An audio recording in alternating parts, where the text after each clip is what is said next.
Welcome back to the channel. This video is about those bits of equipment that are affordable and inspiring at the same time. This instrument is a professional instrument, I would say. You could take this and gig it and use it. This instrument cost me on the used market around £100. It was a rescue guitar, I would say. But on the market currently, you can pick these up from between £170 to £250, depending on the condition that you're looking for. And I would say they're cracking guitars. I'm going to go through some of the features, some of the tones. You can use the timestamps on the video if you think that that's going to make things easier to navigate. You know, there's going to be bits you're not really interested in, so you can just go to the next timestamp and find it. So let's get this video started. Just before we go into the full detail, please subscribe to the channel. We will have a giveaway when we hit 1,000 subscribers, and we're very close to that at this point. We'll be giving away a Mosky Zen Drive pedal, which is really cool. So onto the video. So this is what I would say is a great staple bargain guitar. They're quite consistent. You can get these all day long everywhere, and they're a great instrument. They're inspiring, they look the business, and they play really well. So this is the Epiphone SG400. There are loads of these around. You don't have to look far. They have some great features. We'll go into that, and they really do evoke the kind of it's one of those instruments that really evokes the right sort of emotions to pick it up and play it. So let's start with the headstock. So the headstock says Epiphone on it. It's got a really nice inlay. It does look similar to the Gibson one, but it does have these little sections taken out. The newer ones are inspired by Gibson. Again, you know, they look more like a Gibson headstock. Doesn't really matter to me. It's just something you might want to think of. The tuners on this guitar, the machine heads, are Grovers, which are very much the sort of tuner that people used to upgrade. So even on some of the bursts, even Jimmy Page had Grovers put onto his 59 Les Paul. It's quite interesting.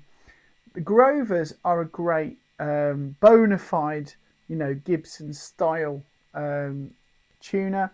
They have a slightly different ratio to the Tulip ones. They tune quite accurately and they stay in tune really well. So I had a Gibson Les Paul Classic with Grovers, and I had a really good time with those. It stayed in tune unlike any other Gibson that I've had. Something to notice is the angle of this headstock is not like what you get on a real Gibson. So if I get a real Gibson, that headstock angle is so much more dramatic than this. Even if I hold them together, look. The Epiphone doesn't have that. Now, that might be a good thing for the Epiphone, because that angle is partly one of the reasons why the headstock breaks occur. Now, I haven't had a headstock break touch all the wood in the room. You know, I don't want that to happen, of course.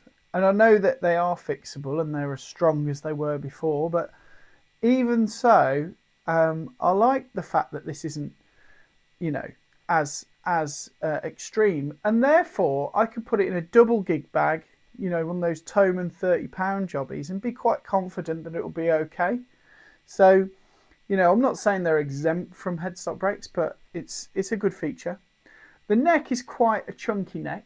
It isn't necessarily as thin as some of the 61 SGs that I've played. So when you play a Gibson SG that has this pick guard here, this 61 style, the necks tend to be thinner, but this one's really chunky, and it is very much like what you get on a standard Gibson SG.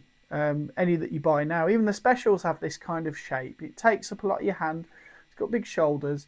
It's a very comfortable neck. I wouldn't say it's a fast neck. It's not like, you know, some of the nice Les Paul Classics or 60 style necks that you get on the Les Pauls, or indeed some of the Gibson SG stuff. But the standard S is more like what you get on the standard SG. Just going down the neck, one of the really cool things about this guitar, for the money as well, it's got a proper neck joint. So the neck has been glued in. It's called a set neck. It's not been bolted. That's basically what it means. It's not been bolted in. The advantages of a set neck is the resonance that you get from the guitar. The whole thing moves when you play it. It resonates beautifully. And as it should really. Every SG I've played has a real nice, lightweight, resonant kind of feel to it. They do feel quite lively. This one, let's just put it on the lap. This is something you need to check with Gibsons and SGs. If I was to let go of this on my lap, the neck will dive. Look, it's a known design thing. Some of the best SGs that I've played, the necks don't dive, and there are some out there. I had a friend with a 70s SG, and I know people hate Norlin era Gibsons, but his one never nosedived. It was a really cool one. But it all depends on sort of how the woods are and everything like that. The guitar has a tune-o-matic bridge, similar to what you get on the real Gibson model, except it's got these wider pieces here, which you can stick a screwdriver in, which is great. And it's bolted into the body using these metal pieces here, whereas a classic ABR1 will just be screwed into the wood, but most Gibsons have the Nashville bridge, which has the same kind of bolt mechanism there. To me, it does. I think it does make a difference to the tone. This is perfectly adequate.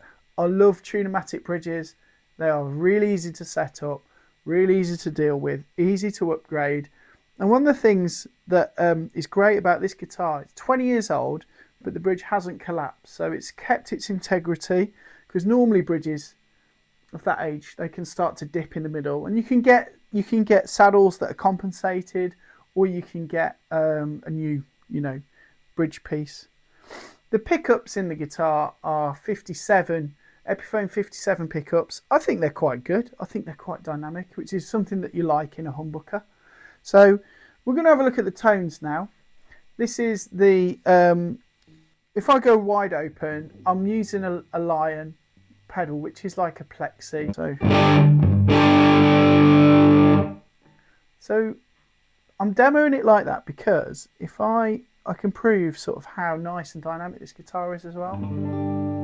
That's on 5, volume on 5.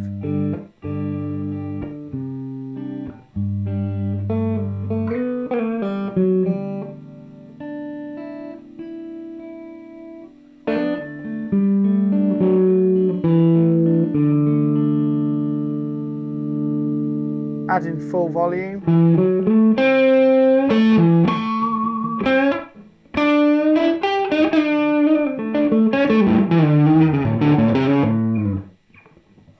Alright, if I go to the middle, that's why I love this configuration. I can get so many sounds just out of the two knobs, because I've got tone here. I've got my tone fully up on the treble pickup, or the bridge pickup. I'll turn that down.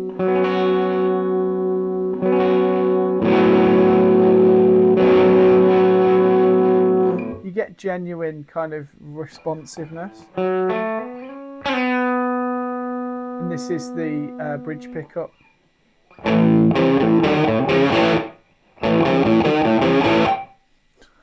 It's cool.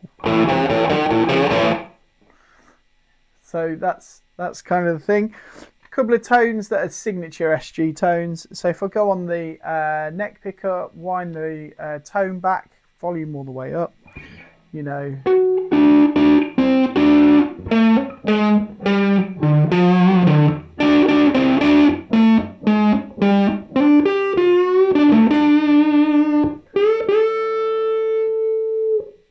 There you go. So that's the woman tone. You know, and this is like full up. So full tone up. Let's see how it sounds with like a slide.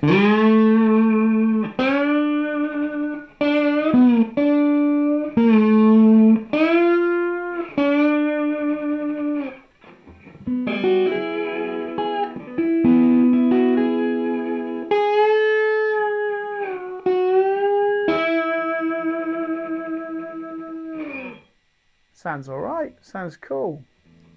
It's got a nice sort of clarity to it as well as the gainy kind of stuff. It's not too dark either. So what else is a classic SG sound?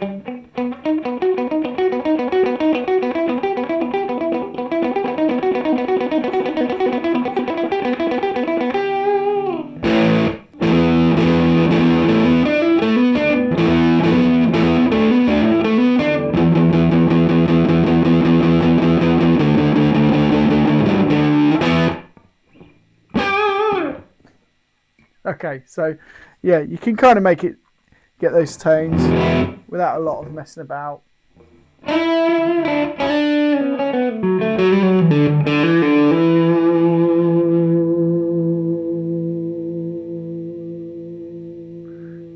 Okay, there's no compression or anything going on, and it sustains great.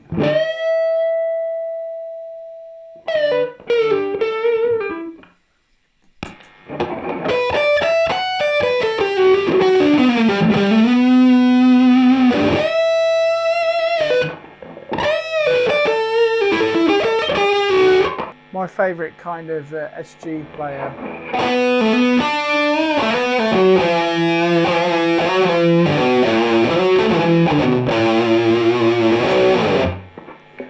Okay, so 10 points to Gryffindor if you can work out who that was. Flexible guitar, I would say. Great for rock, great for slide playing, great for many things. So what kind of pitfalls can you fall into buying one of these? Right, so like I said earlier about necks cracking and things, these have a polyurethane finish. Okay, so there's I would say three kind of guitar finishes that you find. One is poly, and it will include polyester and polyurethane. They're quite thick, plasticky kind of finishes. Most guitars have that finish, and it's a great way to finish guitars because it kind of stays new and beautiful looking for a longer time. You have satin finishes, which can be nitro or poly, but they're a lot thinner layers, a lot more wood exposed, and then you get nitrocellulose, which is associated with Gibsons and early Fenders. So Fenders up to 1965, I think, had nitrocellulose. It takes a lot longer to dry when they make it. It ages really nicely though. You get a nice patina, and that's what the whole Murphy Lab thing is all about. And you know, Gibsons, you have to look after that finish. There's some other great brands that use it, but mainly found on old Fenders and all the kind of Gibsons, they were all finished that way. Epiphones are poly. You can get cracks in the poly and then start going, oh no, I think that's a crack in the actual guitar. And it isn't, it's just because the poly is so thick and brittle that it can crack. So one of the, obviously nitrocellulose checks and cracks in a different way, but this looks like an actual break because it's quite a big, you have quite a big crack. So when they do crack on the finish, you'll see it the most on Fender Stratocaster neck pockets and Telecaster neck pockets, where the neck bolts to the guitar tends to crack there. It's actually the finish in a lot of cases. On this guitar, okay, it looked like it had that sort of thing. It looked like it had a crack. So I sanded it down to see if it was a real crack or not. And guess what? It wasn't a crack in the wood, which was great. It was a crack in the finish. As a result, I then bought some stain from Crimson Guitars and stained it. But then I've refinished it, but I couldn't get the stain to blend. So it still looks a bit brighter there on this particular neck. But at least it doesn't look like there's a crack there. But have a look. Doesn't always mean that the neck's broken. Usually it's in the lacquer. You can test it because you can press on it and see if there's actually a gap appears. By that point, you know, you're going to probably have to replace that. You're probably going to have to fix that neck anyway, aren't you, if it is. What else would you look out for with one of these? Just check the neck pocket, check that's fine. Check the machine heads all work, the tuners work. Check the nut, check nothing's broken on the nut, and check your frets. So you're looking for wear, excessive wear on the frets.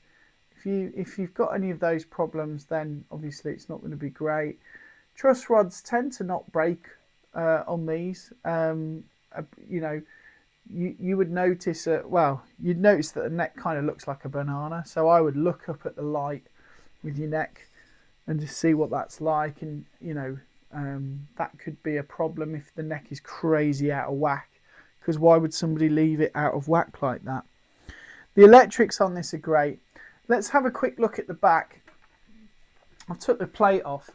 These are big pots, which you don't normally get on imported guitars and Chinese guitars. You normally get like these little weedy pots that aren't very good. These are proper 500k ohm. They even say it on there.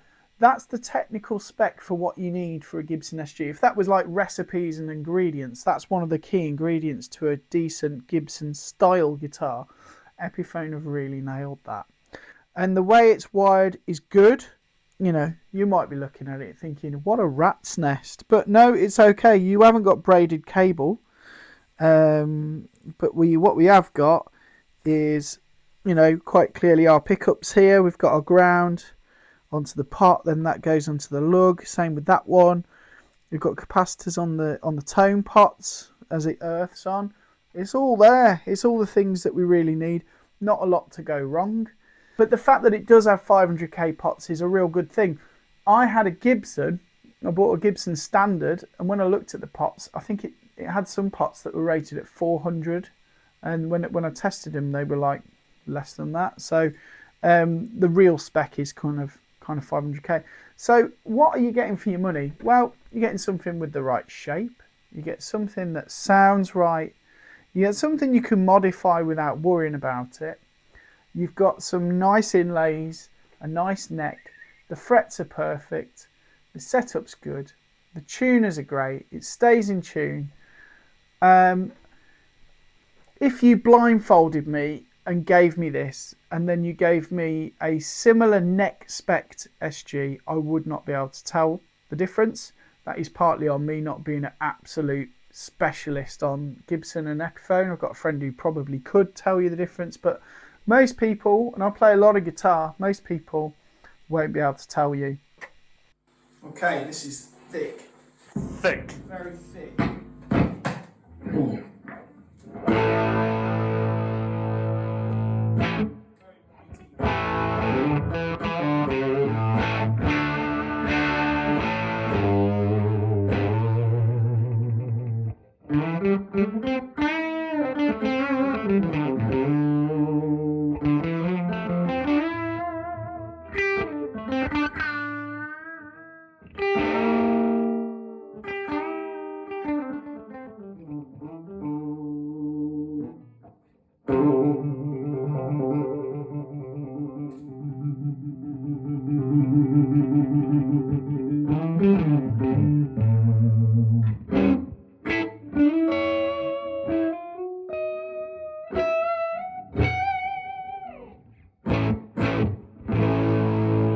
Right, what we got?